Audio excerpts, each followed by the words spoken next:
और ऐसे तैयार करेंगे कि आपको क्लास अंत होते होते ये सारे के सारे पर्यायवाची याद हो जाएं। वैसे तो आप लोग कई बार इनको याद कर चुके होंगे, लेकिन जितनी आसानी से इनको याद करते होंगे उतनी ही आसानी से इनको भूल भी जाते होंगे। लेकिन इस क्लास में हम इनको ऐसे शब्दों की उत्पत्ति, शब्दों के पीछे की कहानी या फिर कोई ट्रिक बना के इनको याद करेंगे ताकि हमारे ज़हन में रच बस जाए, मतलब हम इनको भूलें ही ना। तो यकीन मानिए वीडियो जब तक ख़त्म होगी आपको अधिकांश पर्यायवाची इनमें से याद हो जाएंगे। तो वीडियो को अंत तक देखना और आगे बढ़ने से पहले लाइक कर देना। यमुना जी जो हैं दोस्तों वो सूर्य की पुत्री हैं और इनके पुत्र हैं यम, यम और यमुना। तो जो सूर्य है, सूर्य में पुत्री के पर्यायवाची जोड़ देने से हमको यमुना जी का पर्यायवाची मिल जाएगा। ऐसे ही सूर्य के पर्यायवाची में पुत्र का पर्यायवाची जोड़ देने पर हमको यम के पर्यायवाची मिल जाएंगे। तो देखते हैं कैसे। सूर्य जा, जा जो है दोस्तों पुत्रियों के संदर्भ में यूज होता है, जैसे आत्मजा, ठीक है, और आत्मज पुत्र के संदर्भ में। तो यहाँ पे देखिए जा ये किसे प्रदर्शित कर रहा है, पुत्री को प्रदर्शित कर रहा है। तो देखिए सूर्य जा मतलब सूर्य की पुत्री यमुना जी। रवि तनया, तनया पुत्री के लिए इस्तेमाल होता है और रवि सूर्य का पर्यायवाची है। रवि सुता, अब सुत होता है पुत्र और सुता होती है पुत्री, और रवि सूर्य है ही है, तो एक यमुना का अन्य पर्यायवाची है रवि सुता। भानुजा, भानु मतलब सूर्य और जा मतलब पुत्री। अर्क मतलब सूर्य और जा मतलब पुत्री, तो अर्कजा। कृष्णा, कृष्णा जो है दोस्तों यमुना जी के लिए इस्तेमाल होता है क्योंकि ये कृष्ण की प्रेमिका थी, या फिर कहें कि इनका घनिष्ठ संबंध था भगवान कृष्ण से, इसलिए इनको कृष्णा कहा जाता है। और कृष्णा जो है ये द्रौपदी का पर्यायवाची भी है, ठीक है। इसीलिए कहा जाता है कि जय श्री कृष्ण नहीं, जय श्री कृष्ण कहना चाहिए। जब आप कृष्णा कह देते हैं तो वो द्रौपदी के संदर्भ में यूज हो जाता है, इसलिए हमेशा जय श्री कृष्ण कहा करिए, ना कि जय श्री कृष्णा। यम भगनी, भगनी मतलब बहन। तो अभी आपको ऊपर बताया ही है कि ये यमुना की, ये यम की बहन है यमुना जी, तो इसलिए इनको यम भगनी भी कहा जाता है। अक्र सुता, अक्र मतलब सूर्य, सुता मतलब पुत्री। तरणि तनुजा, तरणि मतलब सूर्य या फिर किरण, तनुजा मतलब पुत्री, तो तरणि तनुजा भी यमुना जी का एक पर्यायवाची है। कालिंदी मतलब काले जल वाली नदी, इसलिए इनको कालिंदी भी कहा जाता है। काल गंगा, काली गंगा मतलब काला या जो हल्के नीले कलर का जो इनका जल है उसके कारण इनको काल गंगा भी कहा जाता है और जमुना भी कहा जाता है। ये यमुना से ही शब्द निकला है, जैसे यादव को जादव भी कह दिया जाता है, तो इसी तरह से यमुना को जमुना भी कह दिया जाता है। अब सूर्य के पर्यायवाची दिवाकर मतलब दिन को करने वाले, दिवा मतलब दिन और कर का मतलब करने वाला। ऐसे ही भास्कर, फिर है प्रभाकर, प्रभा मतलब सुबह। ऐसे ही है दिनेश मतलब दिन प्लस ईश मतलब ईश्वर। दिनेश, भानु, भा मतलब प्रकाश, तो प्रकाश से संबंध होने के कारण सूर्य का एक पर्यायवाची भानु भी है।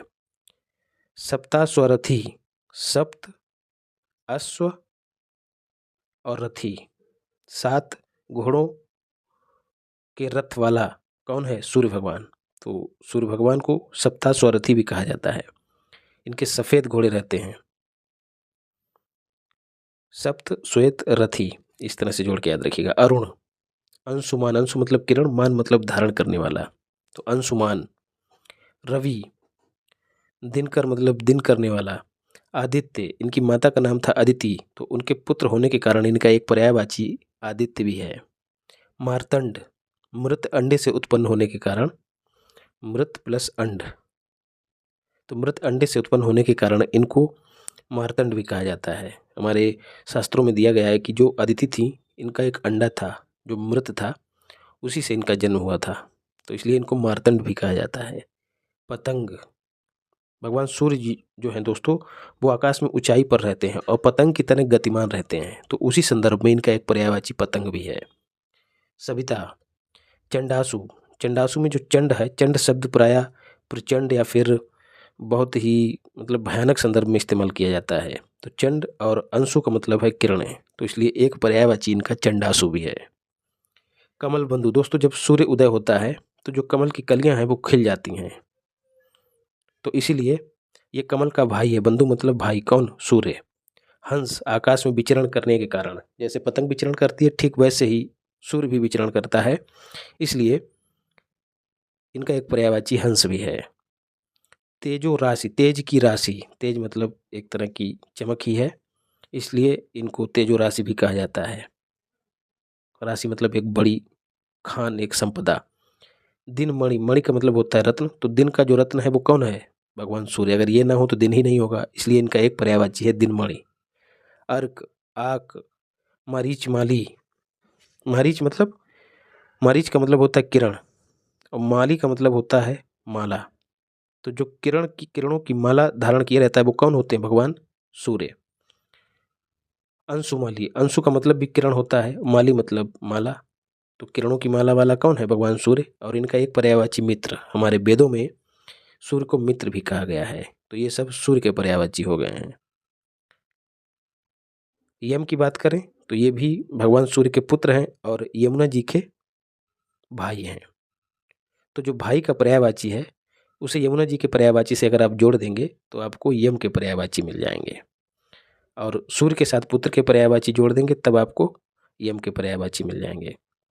तो इन्हें सूर्य पुत्र कहा जाता है, यमुना भ्राता कहा जाता है। धर्मराज, धर्म के आधार पर लोगों के कर्म का लेखा जोखा करते हैं, फिर उनको दंड देते हैं, उनके प्राणों का हरण करते हैं, इसलिए इनको धर्मराज कहा जाता है। काल कहा जाता है, प्राणों का अंत करने के कारण इनको अंतक कहा जाता है। दंड देने के कारण इनको दंडधर कहा जाता है। जीवन का पति होने के कारण इनको जीवन पति कहा जाता है। प्राणों का अंत करने के कारण इनको अंतक कहा जाता है, ये रिपीट हो गया है। समन, प्राणों का समन करने के कारण इनका एक पर्यायवाची समन भी है। श्राद्ध देव, श्राद्ध का देवता। जब व्यक्ति मृत्यु को प्राप्त हो जाता है उसके बाद जो अनुष्ठान होता है उस अनुष्ठान को क्या कहा जाता है? श्राद्ध, आप लोगों ने सुना होगा। तो उसी का जो देवता है वो कौन है? यम, इसलिए इनको श्राद्ध देव भी कहा जाता है। जीविनेश, जीवन के ईश्वर। कृतांत, अंत करने वाले। तो ये सब यम के पर्यायवाची हैं। भवरा की बात करें तो भवरा, इसका एक पर्यायवाची होता है मधुकर। ये मधु मतलब शहद को जुटाता है, शहद का पान करता है। मधुप, पा का मतलब होता है पान और मधु का मतलब शहद होता है ये, तो जो मधु का पान करे उसको मधुप कहा जाता है। इसके 6 पद होते हैं इसलिए इसको षटपद भी कहा जाता है, भ्रमर भी कहा जाता है, अली भी कहा जाता है, भृंग भी कहा जाता है, मिलिंद भी कहा जाता है। मिलिंद जो है प्रेमी के संदर्भ में इस्तेमाल होता है, और ये प्रेमी किसका होता है? फूल का, इसलिए आपने गाना भी सुना होगा, भवरे ने खिलाया फूल फूल तो ले गया राजकुमार। मधुभक्षी, जो मधु का भक्षण करने वाला हो उसे क्या कहेंगे? मधुभक्षी, और यहीं से एक शब्द निकला है मधुमक्खी। मधुराज, शहद का जो राजा है वो कौन है? भ्रमर। तो मधुराज भी भवरे या फिर भ्रमर का पर्यायवाची है। मधुबामन। दुरेफ, दुरेफ में दी का मतलब है दो, दो, और रेफ का मतलब क्या होता है? पंख। तो जो 2 पंखों से ध्वनि करे उसको क्या कहते हैं?